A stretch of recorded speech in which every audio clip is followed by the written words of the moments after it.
ازاي دي ار اكس حصلوا 20 اقصاء في جيم من البي ام جي سي. في الزون الثالث والدي ار اكس كانوا مسيطرين على هاي ومتوزعين صح ومانعين اي تيم يدخل الزون من ناحيتهم، رغم ان كان في فايتات اسفل منهم، ولكن رفضوا التفريط في سيطرتهم على المكان عشان الكلات.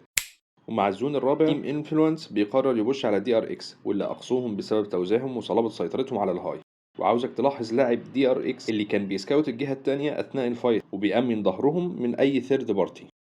ومع الزون الخامس بينقسموا كاتنين واتنين وياخدوا انفوهات على اماكن التيمات التانية عشان يتأهبوا للفايت التالي. وعاوزك تلاحظ ازاي مأمنين نفسهم ومتوزعين على كل اماكن التيمات تحسبا لاي بوش عليهم.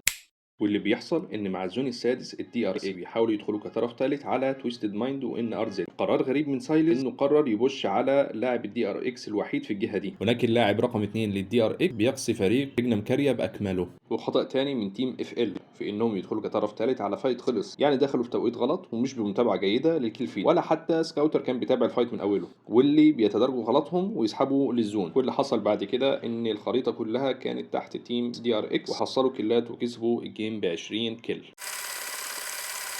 في رأيك غلطات التيمات الأخرى في البوش على الهاي كان السبب في إن دي ار إكس يحصل 20 كيل بجانب حظ الزون، ولا توزيعهم المتغير والملائم لكل موقف وسيطرتهم على الهاي كانت السبب في فوزهم؟ ما تنساش تسيب رأيك في الكومنتات وتعمل فولو لو استفدت، والسلام عليكم ورحمة الله وبركاته.